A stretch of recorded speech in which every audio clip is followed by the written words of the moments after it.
कल हमने प्रश्नवादी फलन की परिभाषा पढ़ी थी। आज हम थोड़ा उससे आगे बढ़ेंगे। यदि एफ जेड बराबर यू प्लस आइटा वी विश्लेषिक फलन है तो यू तथा वी प्रश्नवादी फलन होते हैं जो एक दूसरे के संयोग में प्रश्नवादी फलन कहलाते हैं। यदि एफ जेड बराबर यू प्लस आइटा वी विश्लेषिक फलन है तो यू तथा वी एक दूसरे के संयुग्मी प्रश्नवादी फलन है। अब यदि u दे रखा हो तो v ज्ञात करना और v दे रखा हो तो u का ज्ञात करना, ऐसा हम सीखेंगे। जब u दे रखा है तो हम v ज्ञात कर लेंगे और u और v दोनों जब ज्ञात कर लेंगे तो फिर एफ जेड का मान आ जाएगा। इसलिए एफ जेड यदि विश्लेषिक फलन है और उसका यदि एक पार्ट u या v दोनों में से एक दे रखा है, क्योंकि यदि विश्लेषिक फलन है तो प्रश्नवादी फलन होते हैं u और v एक दूसरे के संयोग में प्रश्नवादी फलन कहलाते हैं। अब यदि u दे रखा हो तो v ज्ञात करना और v दे रखा हो तो u ज्ञात करना। चूँकि v वास्तविक चरों का x तथा y का फलन है, इसलिए हम dv बराबर ये लिखेंगे del v upon del x into d x plus del v upon del y into d y. इसको मैंने समीकरण नंबर 1 कह दिया है। अब चूँकि एफ जेड विश्लेषिक फलन है इसलिए कोशी रीमान समीकरण संतुष्ट होंगे। तो चूँकि del v upon del x और del v upon del y के मान को ज्ञात नहीं है, केवल यू फलन ज्ञात है, इसलिए आंशिक अवकलन जो दे रखे हैं उनको हम कोशी रीमान समीकरण की सहायता से v की जगह u में बदल देंगे और u में बदल देंगे तो del v upon del x बराबर होता है minus del u upon del y और del u upon del x बराबर del v upon del y होता है। इसलिए इनकी जगह है दोनों ही जो आंशिक अवकलन v के हैं उनकी जगह आंशिक अवकलन u के हमने लिख दिए। और अब ये समीकरण बदल करके dv बराबर m dx और प्लस n dy टाइप का हो गया, जहाँ m है minus del u upon del y तथा n है प्लस का del u upon del x, del u upon del x. ये m है, ये n है। m का हमने y के सापेक्ष आंशिक अवकलन किया तो y के सापेक्ष 2 बार हो गया है, माइनस का निशान पड़ा है। n का हमने x के सापेक्ष किया, x के सापेक्ष u का 2 बार आंशिक अवकलन हो गया, जो यह पड़ा है। चूँकि u प्रश्नवादी फलन है इसलिए लाप्लास समीकरण संतुष्ट करता है।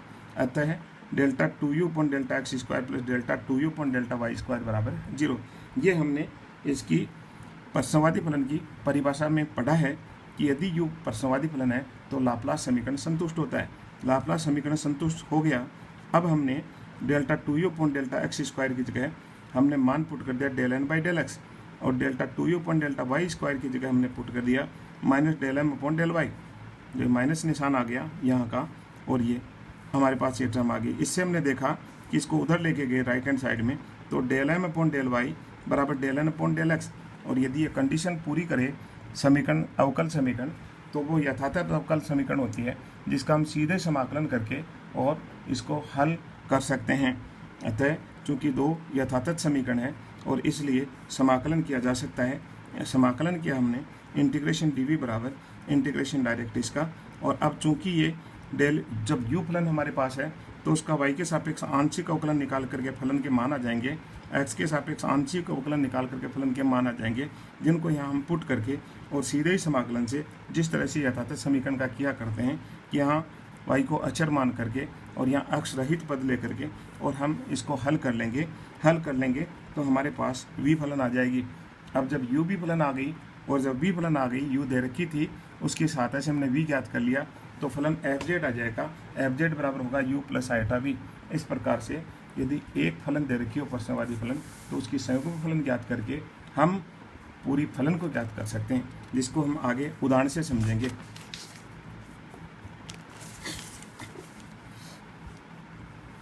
ये उदाहरण है, सिद्ध कीजिए कि u बराबर x cube minus thrice x y square, u बराबर मान दे रखा है x cube minus 3xy square प्रश्नवादी फलन है तथा इसका संयुग्म फलन ज्ञात करना है तथा एफ जेड भी ज्ञात करना है। हमें इसका संयुग्म प्रश्नवादी फलन भी ज्ञात करना है और एफ जेड का मान भी ज्ञात करना है। जैसा कि हमने पीछे के पेज में पढ़ा है, यहाँ u का मान दे रखा है इसलिए u के दो आंशिक अवकलन, u का x के सापेक्ष आंशिक अवकलन किया 3x square minus 3y square और इसका y के सापेक्ष आंशिक अवकलन किया, इसका 0 हो गया और यह हो गया माइनस का 6xy। हमने दूसरे अवकलन निकाले, x का दूसरी बार किया तो 6x हो गया, y का 0 हो गया और y के सापेक्ष 2 बार किया तो इसका 6x हो गया माइनस का, y का 1 हो गया। इस प्रकार से हमने u के आंशिक अवकलन ज्ञात कर लिए।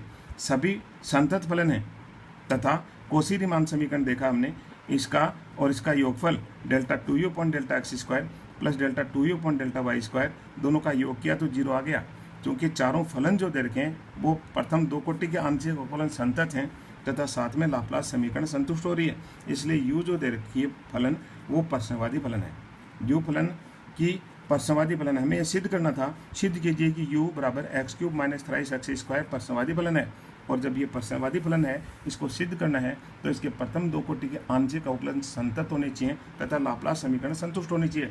जो दोनों हमने देखा ये एक्स वाई का फलन है, देखिए पहला अवकलन है, पहला अवकलन, दूसरे अवकलन है, सब एक्स वाई के फलन है और बहुपदीय फलन हमेशा संतत होते हैं, इसलिए ये चारों ही आंशिक अवकलन की फॉर्म जो दे रखी है वो सब कैसे संतत हैं तथा साथ में हमने देखा कि लाप्लास समीकरण भी संतुष्ट हो रहा है, इसलिए यू कैसा फलन हुआ, प्रश्नवादी फलन हो गया। अब इसका वी फलन ज्ञात करना है, तो देखिए del u upon del x बराबर होता है del v upon del y, del u upon del x बराबर होता है del v upon del y, ये कौशी रीमान समीकरण है, और del v upon del y बराबर del u upon del x बराबर del u upon del x का मान जो निकाल रखा है। इसी प्रकार से del v upon del x होता है minus del u upon del y के बराबर, ये कौशी रीमान समीकरण से, और del u upon del y का मान हमने निकाल रखा minus 6xy minus minus plus 6xy हो गया del v upon del x का। तो इस प्रकार से हमने del v upon del x, v फलन नहीं है लेकिन फिर भी del v upon del x और del v upon del y दोनों के हमने मान ज्ञात कर लिए। अब इसे हम दो तरीके से प्रूव करेंगे। देखिए डी वी बराबर जो हमने पीछे सीखा है del v upon del x into d x, del v upon del y into d y है। Del v upon del x का मान हमने 6xy जो ऊपर निकाला मान पुट कर दिया, del v upon del y का मान हमने जो निकाला thrice x square minus thrice y square put कर दिया, और सीधा समाकलन करना है क्योंकि समीकरण यथातथ है, हम पहले प्रूव कर चुके हैं। अब इसका सीधा समाकलन किया तो इंटीग्रेशन डी वी बराबर इंटीग्रेशन 6xy dx, यहाँ पर y को अचर मान करके और यहाँ x रहित पद लेंगे तो आगे हमारा सीधा समाकलन हो जाएगा। यथातथ समीकरण को हल करने का तरीका, y को अचर माना तो 6x है, x के सापेक्ष इंटीग्रेशन किया x स्क्वायर बाई 2 होकर के कैंसिल हो जाएगा 2 से 6 और ये बचेगा 3 एक्स स्क्वायर वाई पड़ा है। इसमें x रहित पद, पहला पद तो x का छोड़ दिया हमने, दूसरे का इंटीग्रेशन किया तो माइनस 3 वाई स्क्वायर का हो गया वाई क्यूब बाई 3, माइनस निशान पड़ा है और 3 पड़ा है, 3 से 3 कैंसिल हो गया, और इस प्रकार से v का मान जो निकला वो आ गया thrice x square y 3x square y minus y cube और प्लस कॉन्स्टेंट ऑफ इंटीग्रेशन, ये समाकलन गुणांक। अब दूसरा तरीका क्या है उसको समझिए। दूसरा तरीका ये है del u upon del x बराबर minus del v upon del y है, और del u upon del x का मान हमने निकाल रखा है thrice x square minus 3y square.